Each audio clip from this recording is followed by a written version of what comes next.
Robot1 here, coming at you with a new Yu-Gi-Oh video. And in today's Yu-Gi-Oh video, we are going to be talking about a new card that was just released in Dark Neostorm, a card that's making the community go up in uproar, saying, "We want it banned! Your E-ban list! No Mystic Mine! Banned from locals!"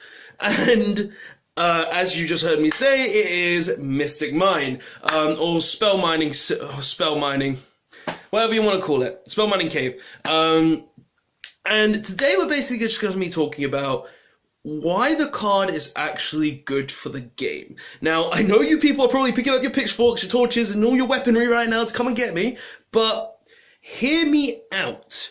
Now, Mystic Mining is basically a card that says if whoever controls more monsters are unable to attack or use any monster effects from the hand, field, graveyard, banish zone, main deck, wherever. And my basic point here is Mystic Mining's actually fair because of this. Now, hear me out. We know that there's all these burn decks, Exodia decks, and all these strategies that essentially stop you from playing the game because of your opponent has Mystic Mine. But listen here. When looking at the formats we've been in recently, Mystic Mine actually isn't that bad a card. Because look at we've had decks such as Danger FTK, we've had decks such as Roingo Boingo, we've had decks such as Azeroth Turbo, we've had decks that just make big boards of negates, we've had decks such as Thunder Dragon, we've had decks such as Diminion, all decks that are just decks that say you can't play the game. All these decks say that you can't play the game, but how does this affect Mystic Mining in any way, shape, or form? How does this make Mystic Mining fair for the game? And simply put, all these decks have one thing in common. They all rely on monsters. All of them. No matter what, every format we've been in for the past recent formats has been very monster reliant. Be it with the last format we had Azeroth Turbo, with Thunder Dragons, with Salamangreat, or the format before that where we had Roingo Boingo, or Thunder Dragons, or Sky Striker, for instance, if you wanted to count that.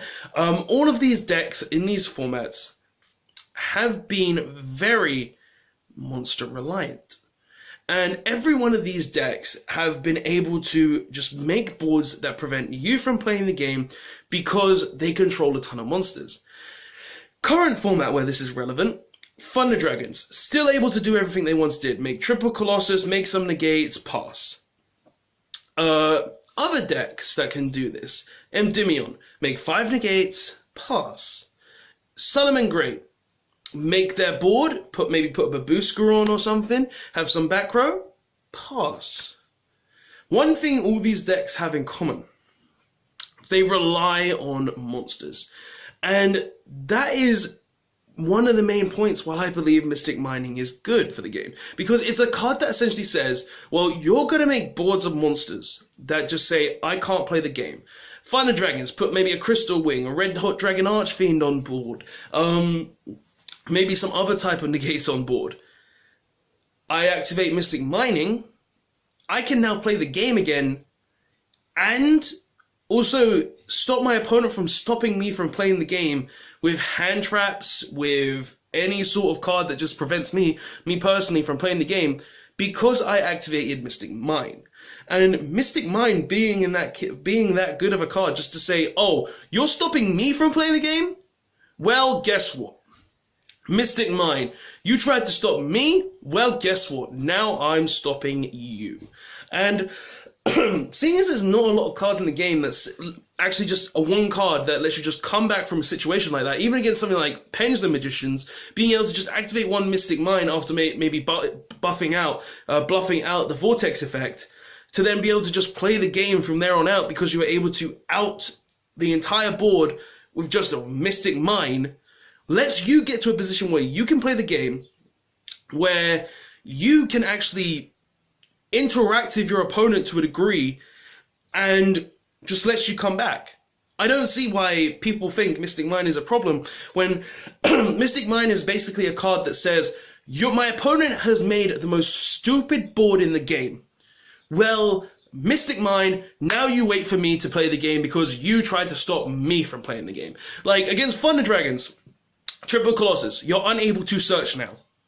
Well, Mystic Mine, I can now wait till I get to the cards that I need to play the game because you are preventing me from playing the game.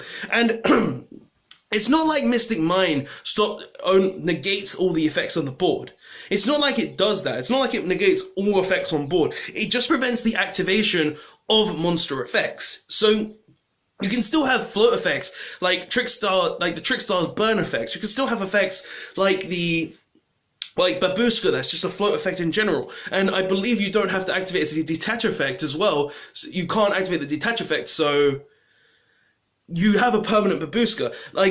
But Spell Mining Cave, or Mystic Mining, is a card that essentially says, you've made a broken board, let me wait to be able to make my board. And sure, Mystic Mining is a card that works with the burn decks and the Exodia deck, as I said, because it allows you to get to your win con or it allows you to burn your opponent out. But it helps decks that don't necessarily have a win con or have a hard win con to get to that win con. And that's something that I don't think people realize with Mystic Mine. Mystic Mine, sure, it's a card that stalls the game. It's a card that makes the game even longer. It's a card that says, oh, well, you're stopping me, so I'm going to stop you. But it's a card that lets you play the game, in theory. It's a card that will let you play your cards. It's a card that will let you get to the cards you need to play the game. And it's a card that will help you do that by stopping your opponent from hurting you after making that board that just says negate or prevent or anything along those lines. So in that case, Mystic Mine is really good. And this card also helps helps decks in general that can't deal with these boards, such as Autogeist. Like, Autogeist, in theory, can't deal with 5 negates. They have to set their traps, hope their multi-faker goes off, and play the game. But with Mystic Mine, sure, you have to rely on a slightly degenerate bit of a strategy for it, with personal spoofing and Meliseek, but the card in general lets Autogeist play the game. It lets them come back into the format and play the way they once did, which is something that I feel is very good for Yu-Gi-Oh! Because it's something that allows other decks to play the game. It allows decks that like Paleo, a deck that literally just sets 5 pass to play the game. And yeah, Paleo, they just have to set up a Toad. But once you've got that Mystic Mining on lock, you have time to get to your combo pieces. You have time to get to your Toads, your Swap Frogs, all of that. And if decks like these are actually playing Mystic Mining, then you've got to remember they've got to play ways to outset own Mystic Mining, such as Heavy Storm Duster, such as such as MSTs, such as Twin Twisters. They've got to play cards in their main deck to out their own Mystic Mine for when they want to actually play the game. So yes, Mystic Mine is a very degenerate card when it comes to burn deck strategies in general, but having a card like Mystic Mine that lets you stop your opponent from taking away your ability to play the game is actually quite good for the game, and it actually is very fair for the game and very good, seeing as the formats we've been in have just been so monster predominant, have just been so negate dominant, how we've just been in formats that don't let anyone play the game. This is a card that lets you play the game. And it also means that you as a player have to decide if you want to main the outs to Mystic Mine, if you have to main Twin Twisters, if you have to main MSTs, if you have to main like Cosmic Cyclones. It means that you have to think as well, should I main these cards? Should I main the back row destruction, seeing as there's been like almost 0 back row decks, purely because we've just been in Monsters Dominant format. We've just been in a format that doesn't play back row. And now that now that Mystic Mine is here, Konami have done what they initially intended. Made back row decks good again. Like, Konami did it. Mystic Mine lets back row decks be good again. And that's something that we haven't seen in the longest time outside of maybe Autogeist. Because Autogeist just be able to play the game. They were just able to do their thing with stuff like Autogeist Multifaker. And now that we've got Mystic Mine, it lets other back row decks come back. It makes back row decks actually relevant again and makes people have to think, should I main the Twin Twister? Should I main MSTs? Should I put them in the side deck? Pancrotrops is an infinitely worse card now because of Mystic Mine. Should I play the Pancrotrops still? Mystic Mine is a card that is good for the game. It lets you stop your opponent from stopping you from playing the game. It lets you in general play your decks that are a lot slower than other decks in the game, and it makes you think, which makes you a better player because you actually have to think about what this deck can do. Should you main them or should you side them? That's just my personal opinion though, guys. I know stuff like Mystic Burn and Exodia, Mystic Exodia are broken decks. I know they're decks that are very degenerate. I know they're decks that just burn your opponent to death, and they're decks that don't help the game in general. But Mystic Mine is a card that lets you stop your opponent from stopping you, if you get what I mean. Your opponent has a board of 5 negates, bluff out the spell and trap negate, Mystic Mine, we wait till I can play the game now. Simple as that. But guys, that's just my personal thoughts and opinions on this. Tell me what your thoughts in the comment section below are. Do you think my opinion is wrong? Do you think Mystic Mine should never have been existed? Do you want to throw your pitchforks and torches at me? Please don't. I've made my point. But tell me all of your thoughts in the comment section below, because I want to hear them. I want to see if I was able to change your mind about Mystic Mine or Spell Mining Cave, whatever you want to call it, and just see what your thoughts and opinions are in general as well, or maybe change my thought and opinion, because I feel like Mystic Mine is good for the game in that sense, where it lets back row decks become relevant, it stops your opponent's 5 negate board from being able to prevent you from playing the game and bring you back into the game, and it actually makes Yu-Gi-Oh! A bit fairer in that case, and makes you think.